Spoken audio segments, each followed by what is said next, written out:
Salmo 24, palabra de Dios, hermanos. Del Señor es la tierra y todo lo que hay en ella, el mundo y los que en él habitan, porque él la fundó sobre los mares y la asentó sobre los ríos. ¿Quién subirá al monte del Señor? ¿Y quién podrá estar en su lugar santo? El de manos limpias y corazón puro, el que no ha alzado su alma a la falsedad ni jurado con engaño. Ese recibirá bendición del Señor y justicia del Dios de su salvación. Tal es la generación de los que lo buscan, de los que buscan tu rostro como Jacob. Alcen, oh puertas, sus cabezas. Álcense puertas eternas para que entre el Rey de Gloria. ¿Quién es este Rey de la Gloria? El Señor fuerte y poderoso, el Señor poderoso en batalla. Alcen, oh puertas, sus cabezas. Alcen las puertas eternas y entrará, para que entre, aunque en la Reina Valera dice, y entrará el Rey de la Gloria. ¿Quién es este Rey de la Gloria? El Señor de los ejércitos. Él es el Rey de la Gloria. Les pido que me le suban todavía un poquito más, Dani, sí, por favor. Este salmo se divide en tres partes principales que nos instruyen en cuanto a la manera correcta en la que el pueblo de Dios se debía preparar para ir a encontrarse con el Rey de Gloria. Y lo primero que nos dice es que cuando el pueblo de Dios va a encontrarse con el Rey de Gloria, debe ir reconociendo que todo lo que existe es del Señor. El salmista empieza este salmo declarando esta tremenda verdad en el versículo 1. Del Señor es la tierra y todo lo que hay en ella, el mundo y los que la habitan. Lo primero que Dios nos comunica aquí a los que vivimos en este mundo es que la tierra en la cual existimos y caminamos y nos movemos le pertenece a Él, no a nosotros. Él es el propietario exclusivo de todo cuanto existe y sus derechos de propiedad son indisputables y también son inalienables, que quiere decir que son intransferibles. Él nunca puede ceder o puede transferir el derecho de que Él es el dueño de todo. ¿Y saben qué significa eso? Significa que aun cuando Él nos concede ciertas cosas para que nosotros las disfrutemos, aun esas cosas que Él nos concede, Él sigue siendo su dueño y de todo lo demás que existe. Y esa verdad se repite en el Salmo 50, versículos 8 al 12. Ahí el salmista enfatiza el hecho de que los animales que se usaban para hacer sacrificios a Dios y todos los demás animales le pertenecen a Él junto con el resto del mundo. Vean cómo dice: no te reprendo por tus sacrificios, ni por tus holocaustos que están continuamente delante de mí. No tomaré novillo de tu casa, ni machos cabríos de tus corrales, porque mío es todo animal del bosque y el ganado sobre 1000 colinas. Conozco a todas las aves de los montes y mío es todo lo que en el campo se mueve. Si yo tuviera hambre, no te lo diría a ti, porque mío es el mundo y todo lo que en él hay.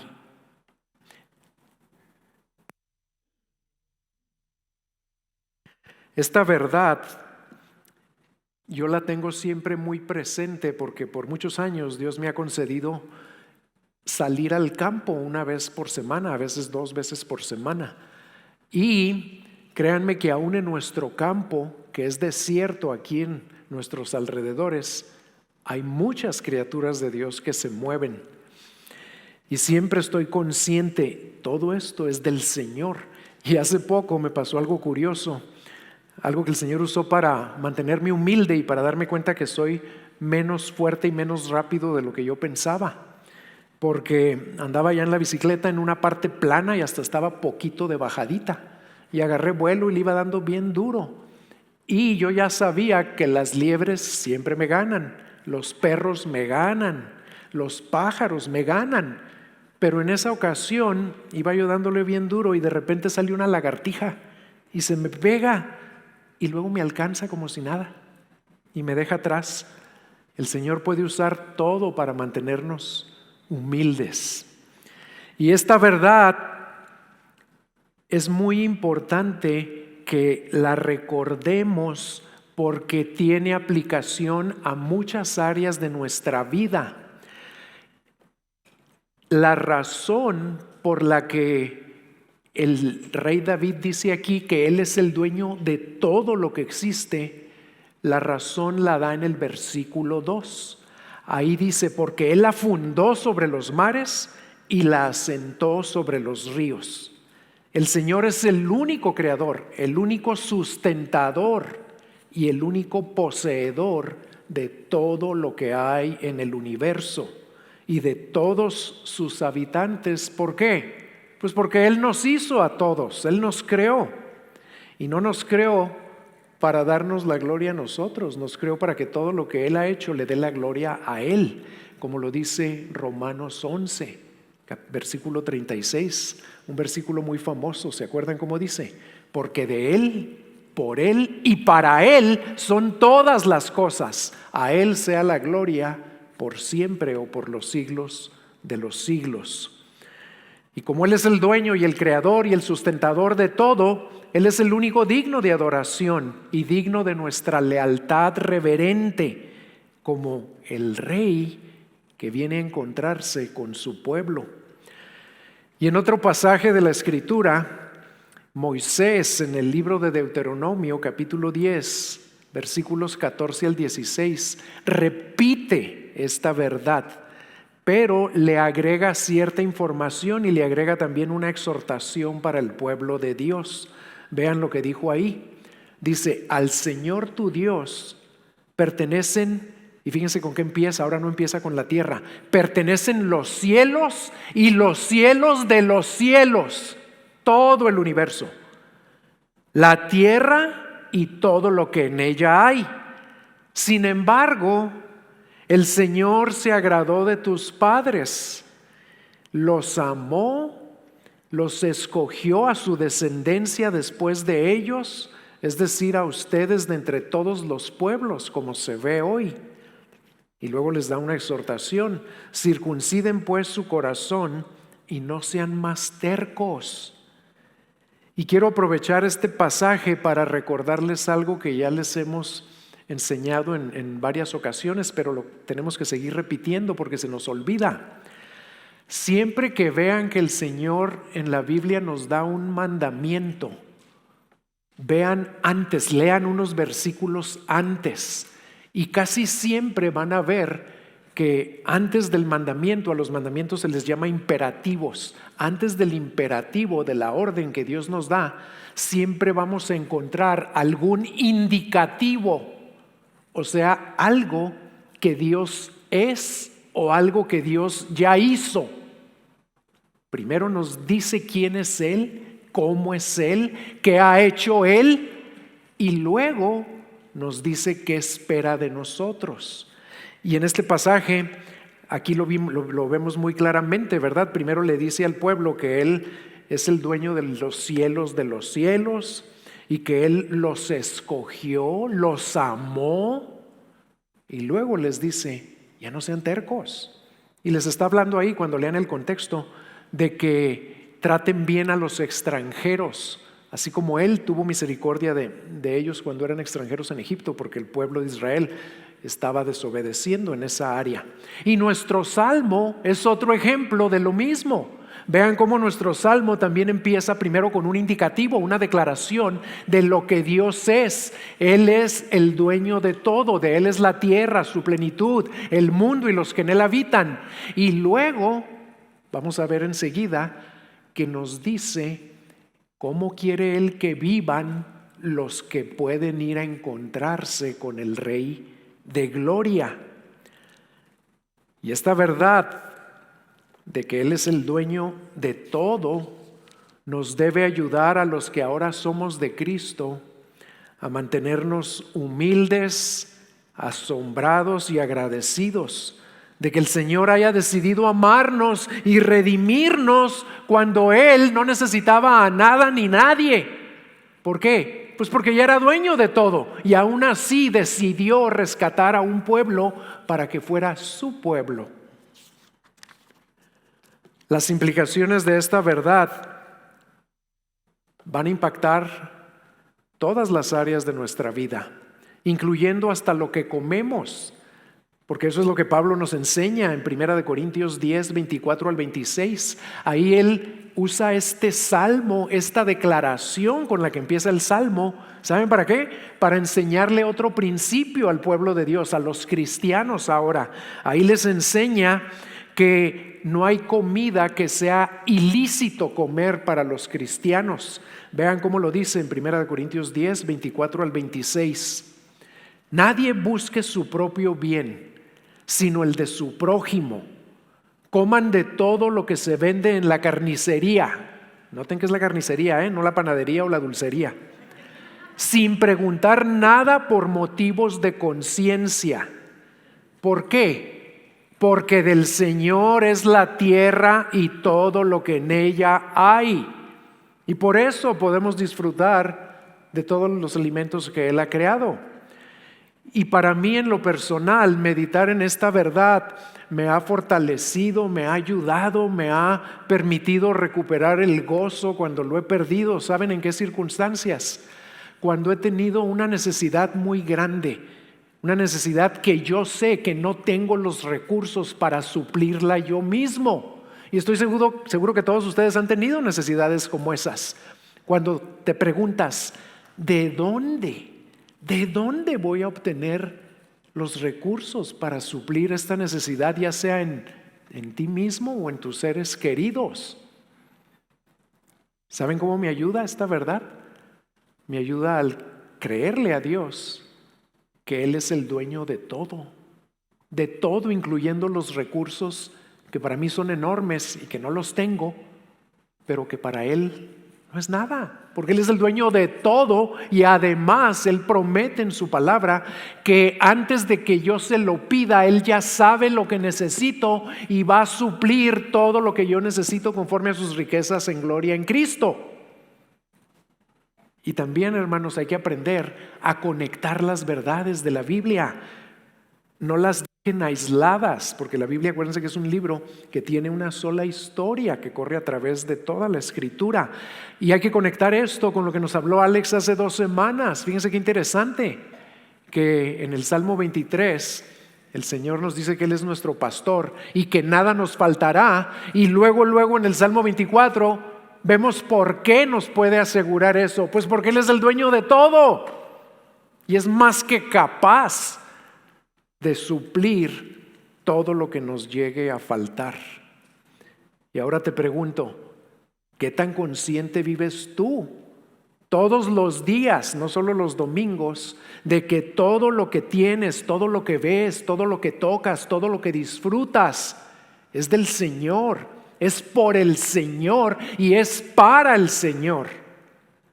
¿Qué tan consciente estás de que incluso al planear encontrarte con el Rey de Gloria en tu tiempo devocional, fíjate nada más, el cuerpo y el espíritu con el que lo haces, los ojos con los que leerás su palabra, el aire que respirarás, las manos con las que sostendrás la Biblia, todo le pertenece a Él, te lo prestó. Que el Señor nos ayude a ver la mano y la posesión de Dios en todo, absolutamente en todo en nuestras vidas. Porque como dijo cierto autor, los que contemplan las obras de Dios debidamente, conscientes de quién es Él, adoran a ese Dios frecuentemente. Y luego en la siguiente sección, versículos 3 al 6, el salmista sabía que ir a encontrarse con el Rey de Gloria no es algo que se puede tomar a la ligera. Y hace una importante pregunta en el versículo 3 para luego responderla en los versículos 4 al 6. Vean lo que pregunta en el 3. ¿Quién subirá al monte del Señor? ¿Quién podrá estar en su lugar santo? El monte del Señor y su lugar santo se refieren al monte Sión en Jerusalén, que era donde estaba el santuario, en cuyo interior se encontraba el arca del pacto, la cual representaba la presencia de Dios ahí entre su pueblo. Era el lugar que Él estableció como su morada y era donde hacía manifiesta su presencia y su gloria. Y lo que el salmista preguntaba mientras la procesión avanzaba hacia el santuario era con el fin de instruir al pueblo acerca de quiénes eran los que podían ir a la presencia del Rey de Gloria. Y ese ritual les recordaba a los israelitas la gravedad que implicaba entrar a un lugar santo, porque el Dios que moraba allí también es santo. Era un lugar apartado y dedicado exclusivamente para la adoración del Santo de Israel. El salmista ya había hecho esa misma pregunta en el Salmo 15, que es paralelo a este. En el versículo 1 del Salmo 15, ahí preguntó con palabras diferentes: Señor, ¿quién habitará en tu tabernáculo? ¿Quién morará en tu santo monte? Y luego en los versículos 4 y 5 del Salmo 24 viene la respuesta a esas preguntas: el de manos limpias y corazón puro, el que no ha alzado su alma a la falsedad ni jurado con engaño, ese recibirá bendición del Señor y justicia del Dios de su salvación. Al describir de esta manera a los que sí podían entrar al santuario del Rey de Gloria para adorarlo, para encontrarse con Él, el salmista no quiere decir que solamente lo podían hacer aquellos que vivían en perfección moral o espiritual, porque entonces nadie pudiera entrar, porque todos somos pecadores. Más bien se refiere a que eran aquellos que, aunque no eran perfectos, pero sí vivían demostrando una integridad básica en sus vidas y una integridad en los dos aspectos fundamentales de nuestra vida, en lo externo, en las acciones. Por eso dice manos limpias, porque las manos son los instrumentos con los que llevamos a cabo nuestras acciones. Y también una integridad básica en el aspecto interno de nuestra vida, y a eso se refiere con corazón puro. Y tiene que ver con nuestros motivos y con nuestras actitudes, con nuestras intenciones y nuestros deseos. Y esa es la misma respuesta que da el salmista también en el Salmo 15, versículo 2. Ahí responde que es el que anda en integridad y obra justicia y habla verdad en su corazón. Y se fijan que abarca los dos aspectos: el externo cuando dice anda y obra, y el interno cuando habla verdad en el corazón. Y en términos bíblicos, una persona de manos limpias no es alguien que nunca peca, sino más bien alguien que no ha ensuciado sus manos con sangre, con violencia, con soborno, con ganancias injustas o con otras maldades semejantes. Un corazón puro, en términos bíblicos también, se demuestra primordialmente por aquello que odia y por aquello que ama. ¿Y qué es aquello que odia? Un corazón puro.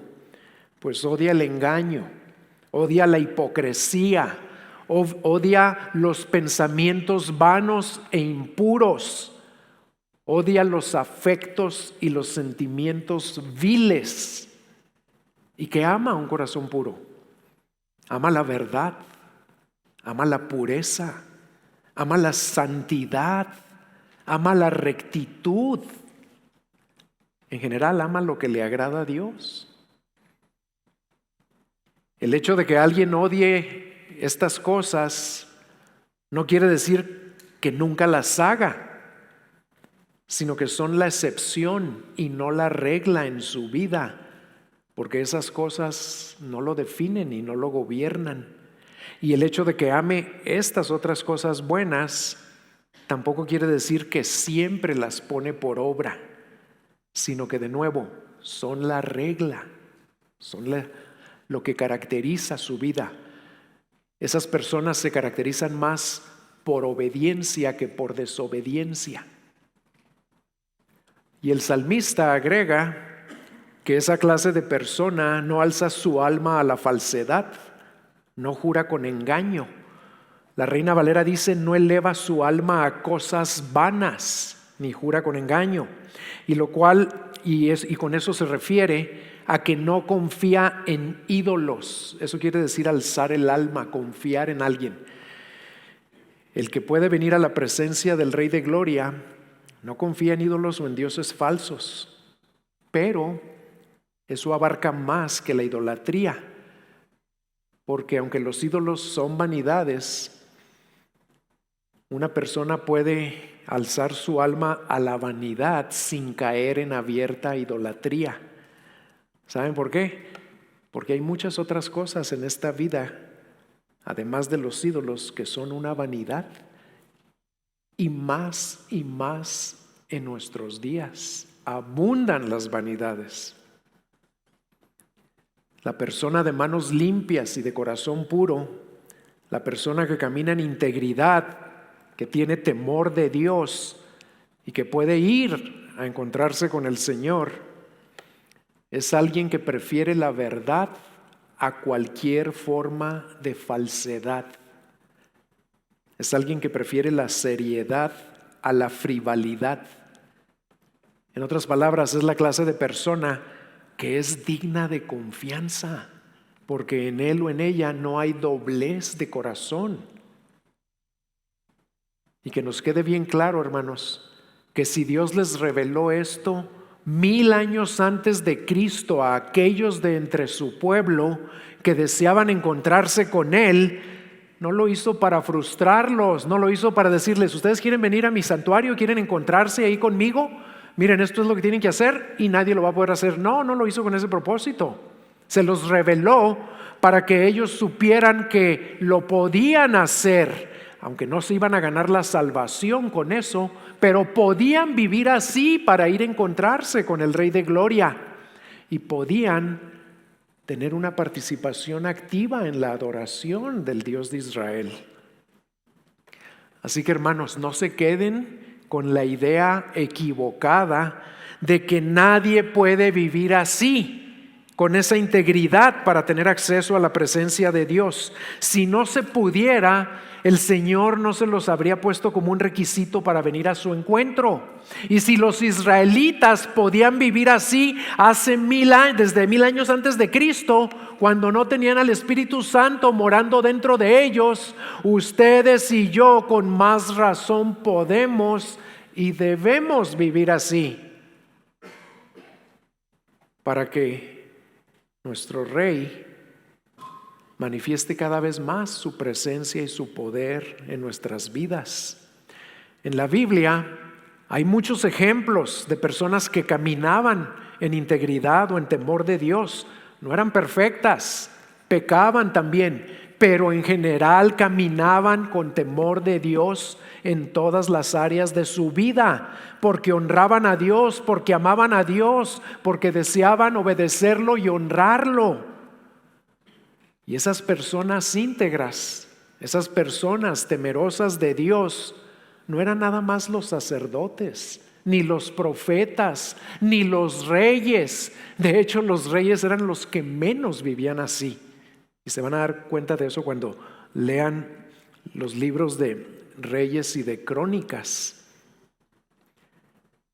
Por medio de esas personas íntegras, Dios hizo algunas cosas extraordinarias, pero ¿saben cuál es la verdad, la realidad? Que eran hombres y mujeres ordinarios, pero que tenían temor de Dios en su corazón. Y les voy a dar 2 ejemplos. Un ejemplo fue un hombre que se llamaba Abdías. Este hombre era el mayordomo, escuchen bien esto, era el mayordomo del peor rey que tuvo el reino del norte, el reino de Israel, y que era esposo ese rey de la mujer tal vez más perversa que se menciona en toda la Biblia, que se llamaba Jezabel. De hecho, Acab era el nombre del rey. era un hombre muy pusilánime, muy cobarde, muy inmaduro, muy débil de carácter, y la que gobernaba en muchos aspectos era ella. Pero vean lo que dice la Biblia de su mayordomo, Abdías, sabiendo cómo era su jefe y cómo era la esposa de su jefe. Vayan a Primera de Reyes, capítulo 18, versículo 3. Ahí dice así: y Abdías temía en gran manera al Señor. Ese ejemplo de Abdías a mí me bendice, me motiva y me anima a orar por nuestro país. Y quiero también animarlos a ustedes a que oren más por México. ¿Y saben qué podemos orar basados en este ejemplo de Abdías? Que así como el Señor pudo levantar a hombres que lo temían en medio del peor rey y la peor reina que tuvo Israel, puede levantar a hombres que lo temen en nuestros gobiernos, sin importar lo terribles que sean nuestros gobernantes. Entonces los animo a que oremos para que Dios levante a hombres como este en nuestros tiempos y en todos los niveles de gobierno. Pero ¿saben cuál es el ejemplo que más me impacta a mí? Y que es otro de los personajes bíblicos con los que quiero platicar cuando estemos en la gloria.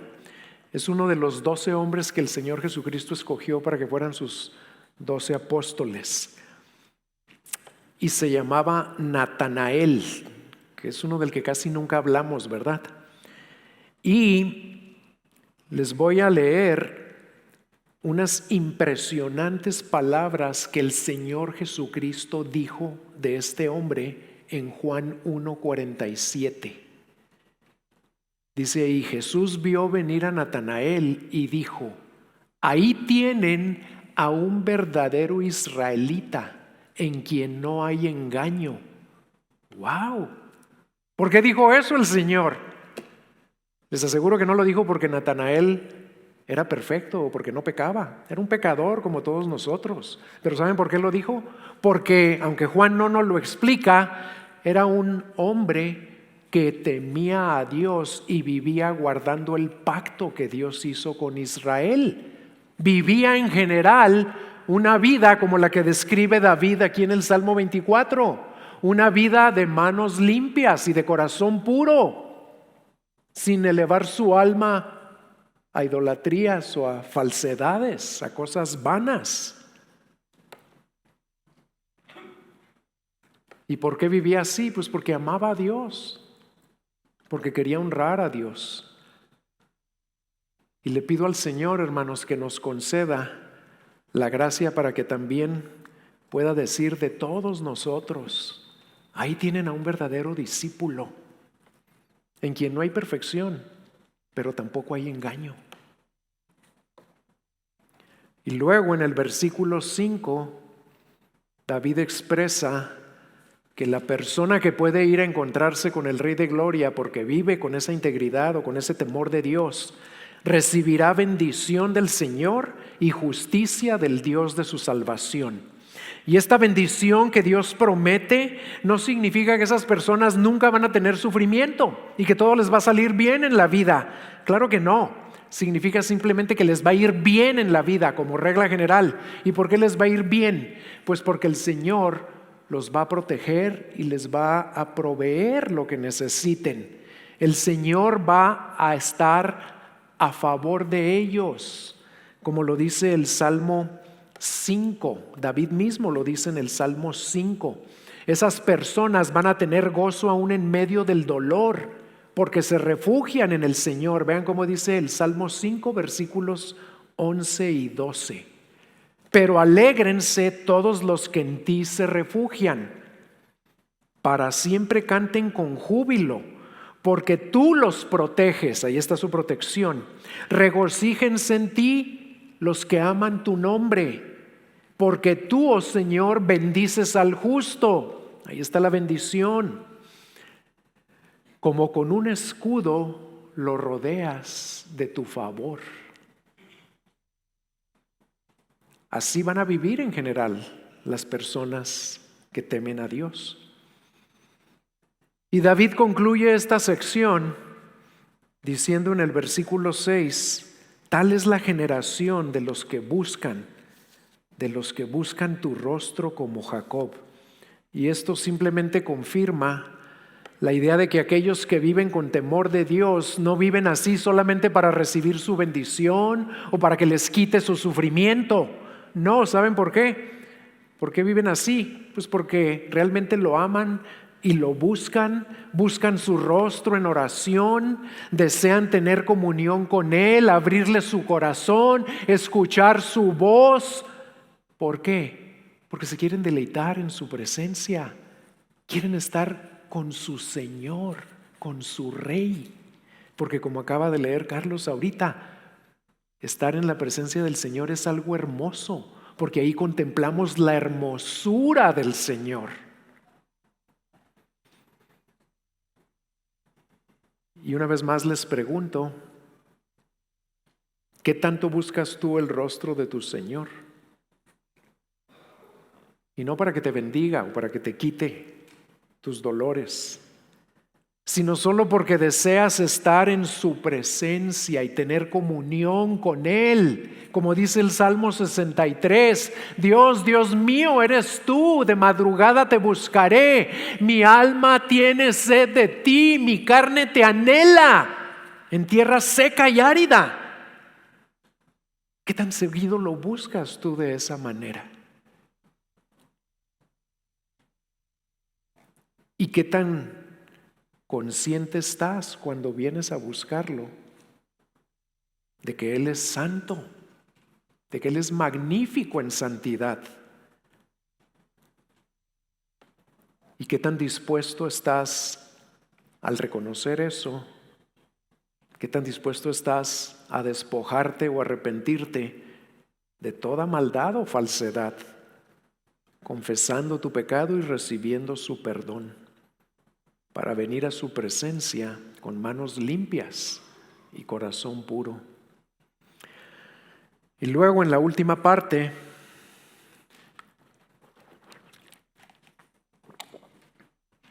que son los versículos 7 al 10, el salmista termina de una manera muy hermosa afirmando que el Rey de Gloria vendrá al encuentro de aquellos que viven con temor de Dios y que buscan estar en su presencia. Vean cómo lo dice David, versículo 7. Alcen, oh puertas, sus cabezas, álcense puertas eternas para que entre el Rey de la Gloria. En la Reina Valera no dice para que entre, porque eso como que puede dejar una duda, ¿entrará o no entrará? No, en la Reina Valera dice, y entrará el Rey de la Gloria. Y luego el versículo 8, ¿quién es este Rey de la Gloria?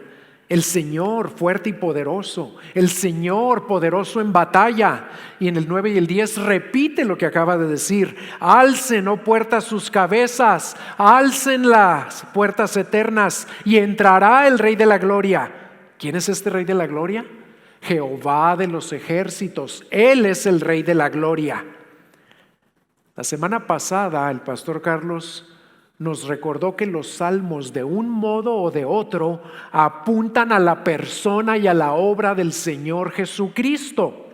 Y nos explicó del Salmo 22 que los sufrimientos que David ahí menciona y que experimentó realmente apuntaban a los sufrimientos que experimentó el Señor Jesucristo cuando estaba clavado en la cruz. ¿Se acuerdan?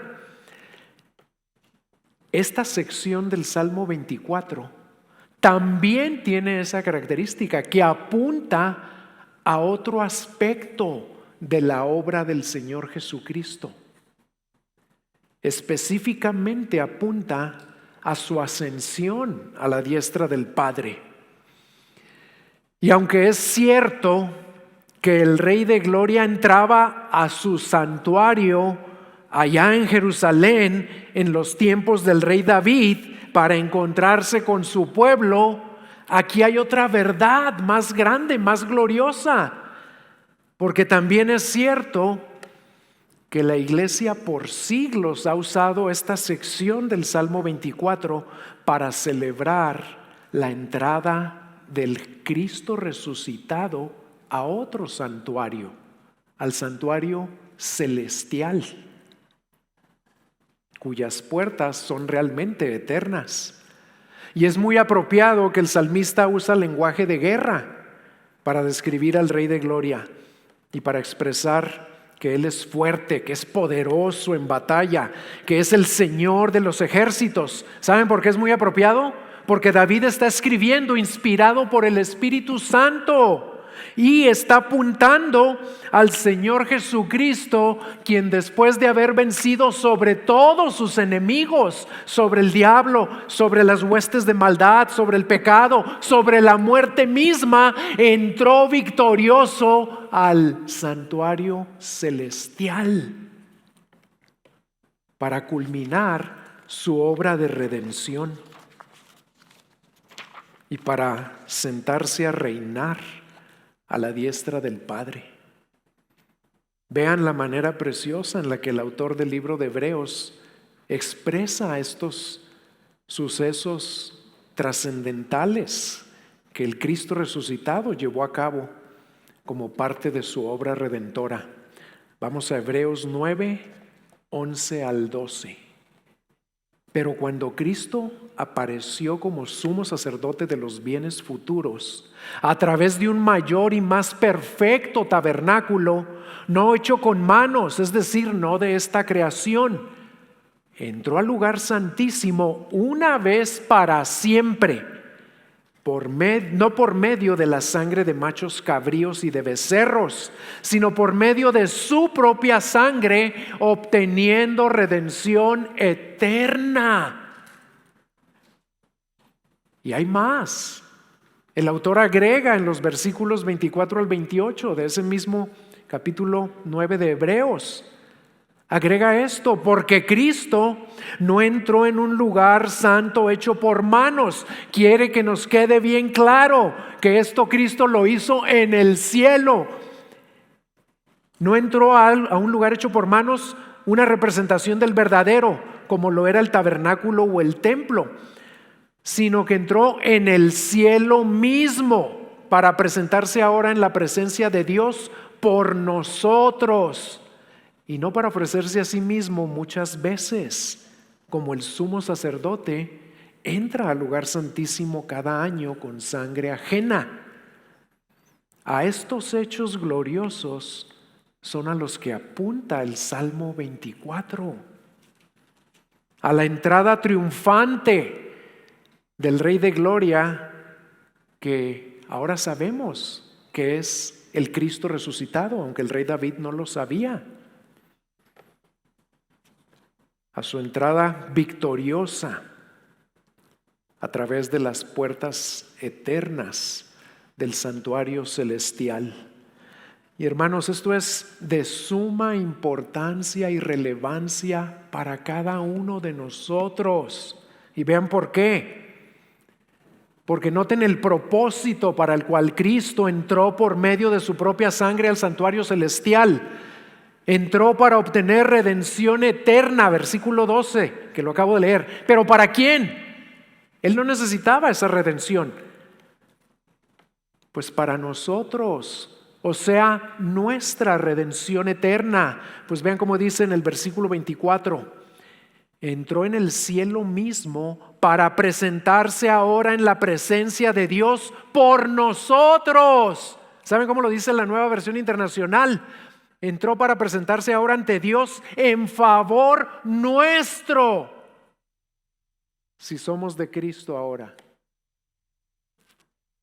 Y esto es lo que muchos años después de que David lo escribiera, hizo posible que los israelitas que tenían temor de Dios y que podían entrar al templo en aquellos días, pudieran realmente recibir lo que anhelaban: justicia de parte de Dios y salvación. Porque su manera de vivir aún con temor de Dios no les alcanzaba para ser salvos, porque ustedes y yo sabemos que nadie se salva por su buena conducta.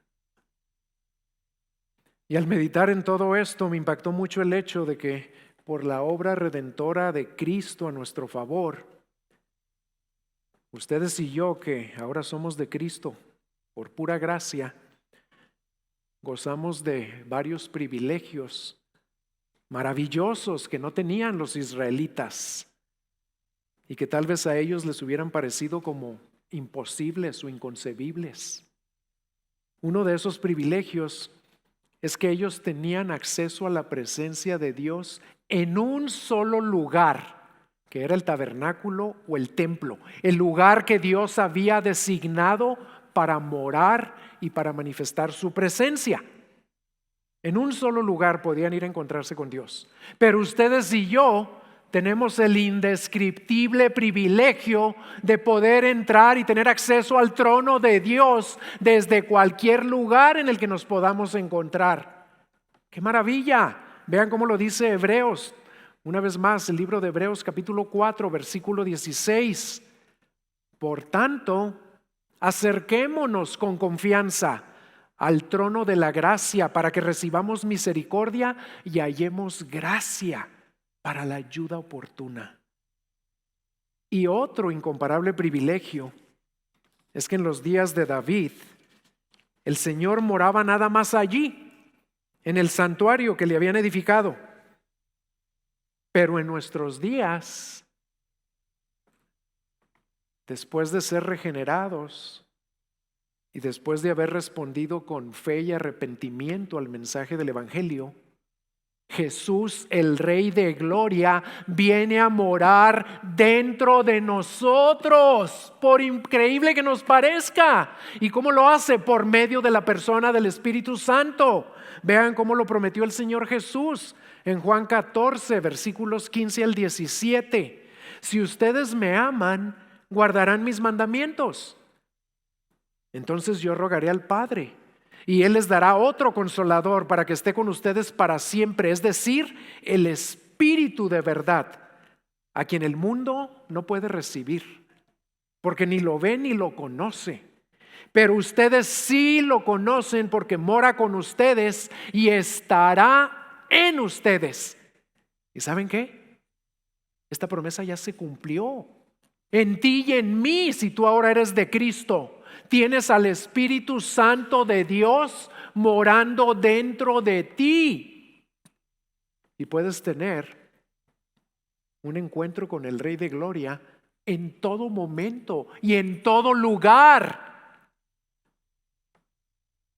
Porque para eso nos redimió con su sangre. Pero nunca olvidemos que para presentarnos ante Él, aunque viva dentro de nosotros, para tener íntima comunión con Él, para que Él manifieste su presencia en tu vida y en la mía, debemos venir como Él lo ha establecido aquí en su palabra, como se lo dijo a David, como se lo dijo a muchos otros, y te recuerdo que sus estándares no cambian, no van a cambiar nunca. Debemos venir con manos limpias y corazón puro, lo cual Dios nos repite en el Nuevo Testamento, pero con otras palabras, en 1 de Pedro capítulo 1, versículos 14 al 17.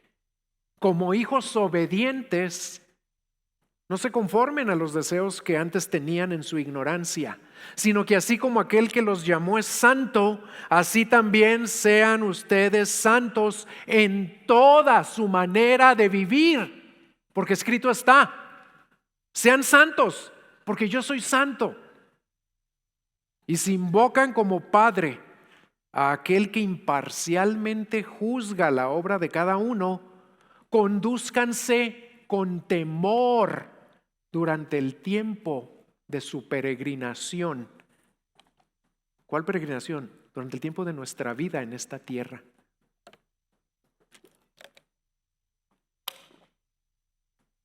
¿Se fijan que es el mismo estándar? Sí tenemos acceso a la presencia del Rey de Gloria, pero no como nos dé la gana, sino como Él dice que nos debemos acercar. Y sí podemos vivir cada vez más caracterizándonos por una manera de vivir santa. Podemos vivir cada vez más con manos limpias y corazón puro. ¿Saben por qué? Por lo que ya leímos ahorita. Porque cuando Jesucristo entró al al santuario celestial, ¿a qué acabamos de leer que entró? A obtener redención eterna. ¿Y saben qué quiere decir la palabra redención? Rescate. Él entró ahí para rescatarnos, no nada más del pecado, no nada más de la muerte y de la condenación futura, sino del dominio del pecado en nuestras vidas. Y por eso podemos vivir de esta manera, para disfrutar una comunión íntima con Él, para venir a su presencia todo el tiempo, para que estar teniendo comunión con Él se vuelva la característica de nuestras vidas, lo que más anhelamos, lo que más deseamos, lo que más disfrutamos.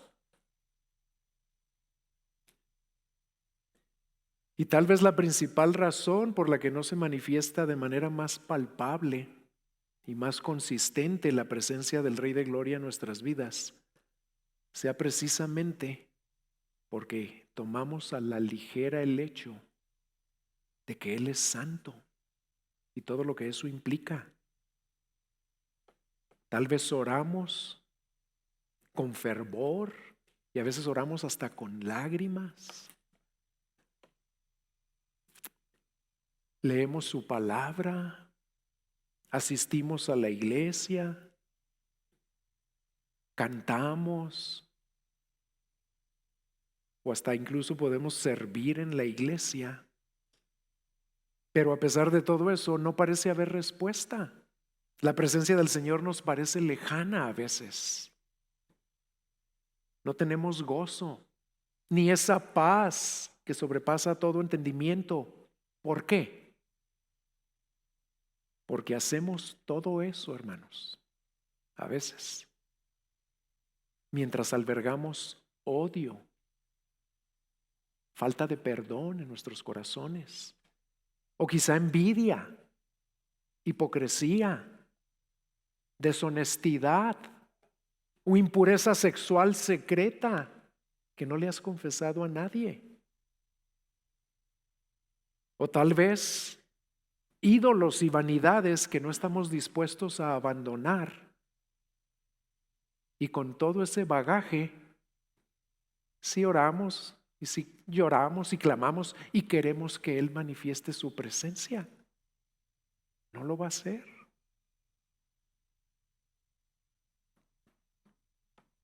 A veces sin darnos cuenta, empezamos a vivir como dice Isaías 29:13, que vivió el pueblo. Fíjense cómo vivía el pueblo de Israel justo antes de que los conquistara Babilonia. Dice: por cuanto este pueblo se acerca a mí con sus palabras y me honra con sus labios, pero aleja de mí su corazón y su veneración hacia mí, su adoración hacia Dios, es solo una tradición aprendida de memoria. Y aquí te pregunto, ¿por qué buscas al Señor? ¿Por qué quieres encontrarte con el Rey de Gloria? ¿Porque lo amas y deseas estar con Él?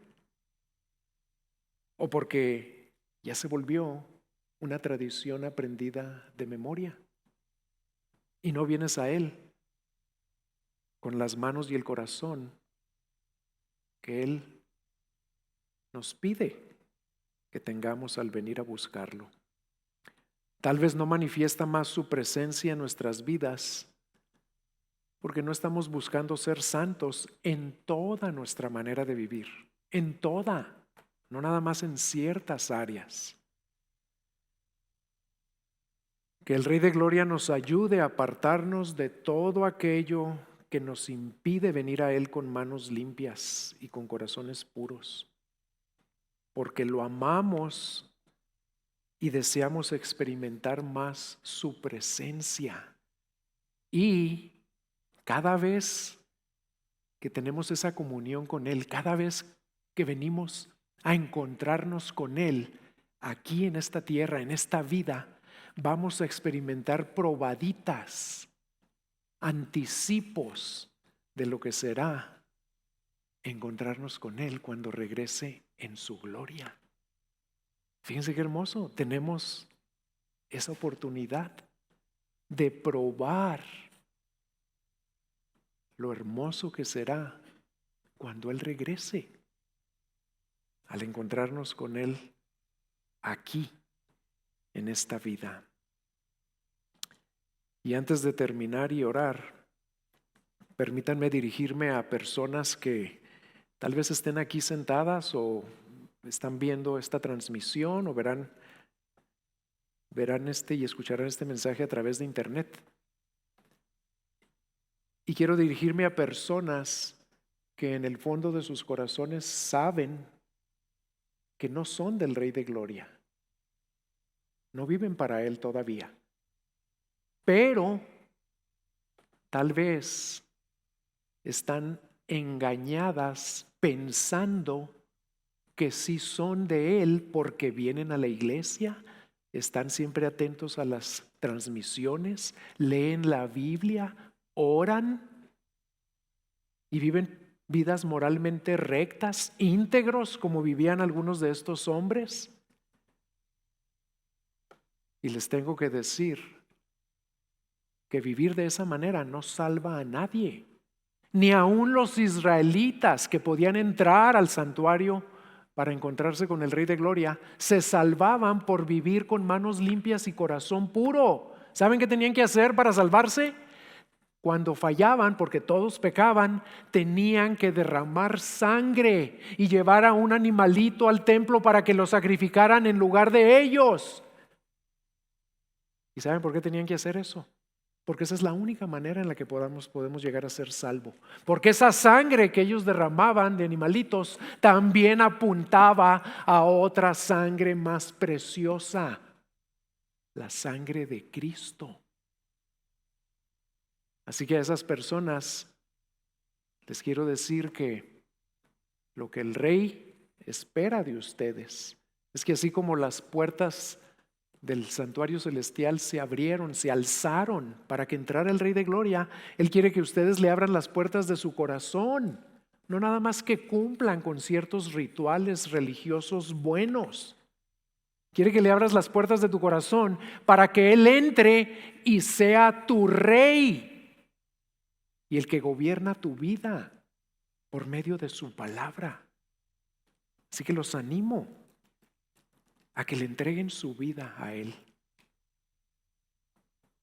a que crean lo que dice en Juan capítulo 1 acerca de Jesucristo. Dice: a los suyos vino y los suyos no le recibieron, pero a los que le recibieron, a los que creen en su nombre, les dio potestad de ser hechos hijos de Dios. Entrégale tu vida a Cristo, recibe a Cristo, para que te conceda no solo el acceso a su presencia y la dicha de tener comunión con Él, sino el pasar la eternidad con Él en la gloria. Ahorita vamos a celebrar esa redención que Cristo logró a nuestro favor por medio del sacramento de la Santa Cena. Y les voy a pedir que nos pongamos de pie para orar y prepararnos para celebrar lo que Cristo hizo por nosotros. Señor, gracias porque siendo quien eres y siendo lo que eres, dueño de todo, poseedor, sustentador del universo, que no necesitas nada ni a nadie, aún así decidiste mandar a tu Hijo a redimirnos, a rescatarnos. Aún así decidiste amarnos cuando éramos tus enemigos. Gracias por tanto amor. Y gracias porque ahora podemos venir a tu presencia en todo tiempo, en todo lugar. Tener acceso a tu trono de gracia y a tu trono de gloria por la obra de redención que Cristo llevó a cabo por nosotros. a nuestro favor. Gracias. Ayúdanos ahora a que esa verdad nos mueva a amarte más y más y a desechar todo aquello que nos impide vivir en santidad. Y ayúdanos a hacerlo porque te amamos y te queremos honrar cada vez más. En el nombre de Jesús te lo suplicamos. Amén.